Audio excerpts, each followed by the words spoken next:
Whoa, okay. Hey everyone, welcome to my channel. I'm Justine Marjan, a celebrity hairstylist and beauty influencer, and this video is going to be answering all of your guys' hair questions. You submitted your questions on my Instagram, and I'm going to go through some of them and answer them as well as I can. If I don't get through all the questions, I'll be sure to answer the rest of them on my Insta stories. So let's get started. So the first question I'm answering is how to grow thicker hair, and this is a question I get asked often. The truth is there's not exactly one specific answer for this question, but your hair density and length can often be a big reflection of what's going on internally in your body. So I would suggest you take vitamins that support healthy hair growth. I love the Ollie Undeniable Beauty or Heavenly Hair Gummy Vitamins. They taste amazing and they have all the vitamins and minerals that you need to support your hair, skin, and nails.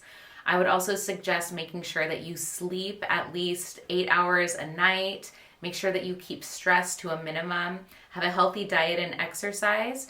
And if you notice these changes happening in your hair, like it's feeling thinner or falling out more, you may want to think about what was happening in your life 6 months ago, because sometimes it takes that long to show up in your hair. The next question I'm answering is the product that I would recommend for maximum UV protection that won't weigh thin hair down. I love the Aveda Sun Care Protective Hair Veil. It's very lightweight. You can just spray it in your hair, a light mist before you go in the sun. If you're going to be laying out in the beach, this would be really great to protect your color. But if you have drier hair and your hair can actually use more nourishment, I would put in a hair mask if you're going to be spending a day at the pool or beach. Braid your hair up or put it into a bun, and that way while you're outside, the heat from the sun can really let that mask absorb, and then you can rinse it out afterwards. The next question I have is, what is the #1 hair growth hack besides not applying heat?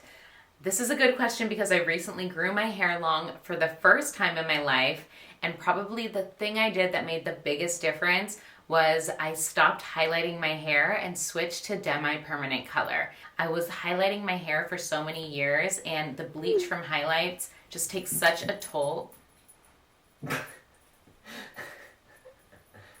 I was highlighting my hair with bleach for so many years because my hair is naturally dark and I wanted that ombre look that everyone had that was so trendy, but I realized that it was just taking too much of a toll on my hair. And when I switched to demi-permanent, it's so much more gentle, and I went to a color that's closer to my natural, so it was so much easier to grow my hair out. If you are using permanent hair color or highlighting your hair a lot, this is something I would think about doing if you are serious about growing your hair out. Otherwise, just go for extensions because they're a great way to get instant length without having to sacrifice your hair color. The next question is, what is your favorite wet brush for thick and long hair? I have thick and long hair myself, and I love the WetBrush Original Detangler. I have one that I keep in the shower that I'll use when I put conditioner or a hair mask in my hair, and then I have another one that I keep by my vanity that I use every morning to detangle my hair. What is the name of the toothbrush brand that you use to get rid of flyaways? Most beauty supply stores or hair supply stores have just a regular detailing brush that has flat bristles, so you can try to find that, or you can just order online any regular toothbrush that has flat bristles. Can you stop gray hair? Yes and no.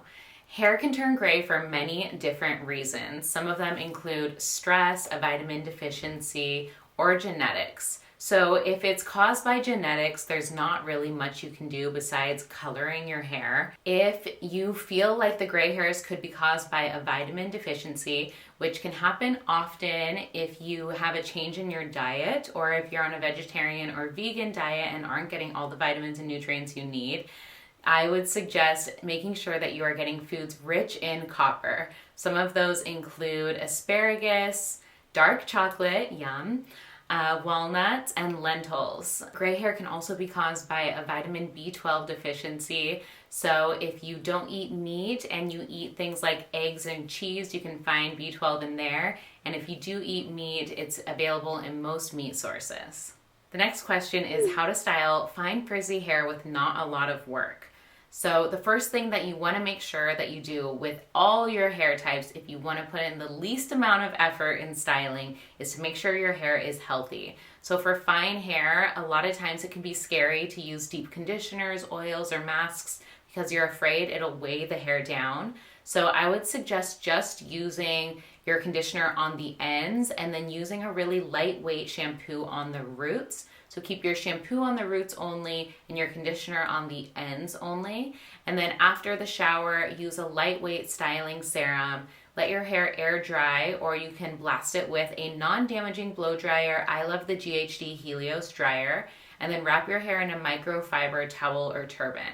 This will make a big difference, especially because fine hair is so fragile. Regular towels can oftentimes be too harsh for your delicate strands. So instead, wrap it up in a microfiber towel because it'll gently absorb moisture so much faster than a regular towel without causing any damage.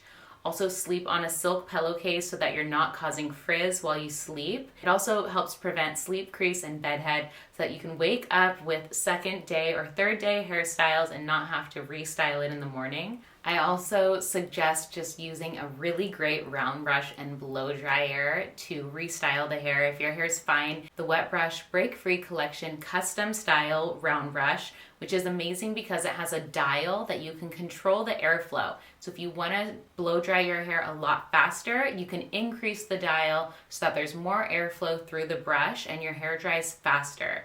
It also has IntelliFlex bristles that glide through the hair seamlessly without causing breakage, snagging, or pulling on the hair. And it has HeatFlex bristles that are actually infused with keratin and biotin. It strengthens and smooths the hair as you blow dry. Another thin hair question is how to make your thin hair look more voluminous. And actually one of my favorite techniques is to do a Velcro set with your blow dry. So use Velcro rollers when you're blow drying your hair. Let the hair cool down in the rollers and then release them. And that helps to really set the foundation so that you can have voluminous and bouncy hair that lasts all day. If you don't have Velcro rollers, just try pinning up the hair into a roll or coil after you blow dry, or curl with a large curling iron, and this will also give a similar effect. While the hair is cooling, you can also spray a texture spray or volumizing dry shampoo at the roots, and that will help amplify the volume. I love the Tresemme volumizing dry shampoo or Orbe dry texture spray. The next question is how many and what types of hairbrushes do I need? It can be so intimidating shopping for a hairbrush. There's just so many options, and how do you know what to get? I think I'll do a whole video on hairbrushes soon, so stay tuned and make sure to subscribe to my channel so that you can be the first to see that video. But I would suggest everyone gets the WetBrush Original Detangler. This is just a great detangler to have on hand. I mentioned it earlier with one of the other questions. I keep one in the shower so that I can work through conditioner and detangle my hair in the shower without pulling or causing breakage. And then I keep another one at my vanity to detangle my hair before I go in and style. I also love the WetBrush Break Free Collection Round Brush Collection. They have really unique shapes, and there's a brush for every different hair type or your desired style. So it's really cool because it helps you narrow down what brush you need. I also love the WetBrush Shine Enhancer brush because it just leaves the hair so silky and smooth and shiny. And then there's some other great brushes that are great for your scalp and hair health. But I think I need to do a full video on this because there's just so much information, so make sure to hit that subscribe button. The next question you guys asked was, are hair extensions worth putting in? And my answer is that would be different for everyone. It depends on your hair type, what you want the hair extensions for, and if you're willing to invest in them because they are not cheap. If you are thinking about getting hair extensions, I would suggest thinking about what all of your options are and why you want hair extensions. I love hair extensions for adding fullness and length to the hair instantly. You can also use them to change your hair color instantly by adding highlights with extensions instead of coloring your hair. So if your hair feels fragile or you don't want to go through the process of coloring, I would definitely look into hair extensions. I often do them for my clients before they go on a trip or vacation when they don't want to be styling their hair, but they still want that added length and fullness. But if you are low maintenance, I would definitely not recommend getting hair extensions because they are very high maintenance. You have to be so careful with how you take care of them and brush them so that it doesn't pull, snag, cause breakage, or cause matting or dreading in your hair. So you have to make sure that you're going to be willing to put in that time and effort. You also cannot go swimming in salt water or chlorine with hair extensions because it does cause that matting of the hair. Next, someone asked, what shampoo and conditioner do you use? I actually keep about 5 different shampoos and conditioners in my shower at all times, and then I alternate each time I wash depending on my hair needs. Some of the current ones that I have in my shower are the Tresemme Keratin Smooth Shampoo and Hair Mask, Gisou Hair Wash and Honey Hair Mask, the Playa Clarifying Scalp Scrub. In Common, it's a new brand that just launched. I have their shampoo and conditioner, and it's so great. I also have Maria Nila. She has vegan shampoos and conditioners. I have the softening shampoo and conditioner in my shower. R&Co Television Ready shampoo and conditioner really adds shine to your hair, which is great. And then the Virtue Lab Smoothing Shampoo and Conditioner, which I love for when my hair feels coarse or frizzy. Next question is how to prevent hair shedding. This is a great question because I recently was dealing with hair shedding a couple months ago, as I'm sure all of us were going through a really stressful time, and it really showed up in my hair. So I took action quickly because my hair is long for the first time in my life, and I really didn't want to lose any of my hair.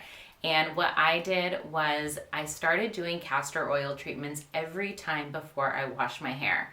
Castor oil has a really unique acid in it that helps prevent hair fallout. So each time before I shampoo my hair, I apply castor oil to my dry hair directly at the roots, massage it in, and then let it sit overnight. If you don't want to let your hair sit in oil overnight, you can at least let it sit about 30 minutes and then shampoo out in the morning or shampoo out 30 minutes later. Another tip I would suggest for hair shedding is to do a rice water rinse. Wash your rice first and then let it soak overnight. Use the water that it's soaked in and put it in a little spray bottle that you can keep in the fridge. So I suggest shampooing first, then applying to the scalp, rinsing it out, and conditioning. What is the best technique when dyeing your own hair? I did make a video of this on my TikTok, so I will post it in the description and you can click to watch. How long does it take for you to wash your hair? It's so pretty.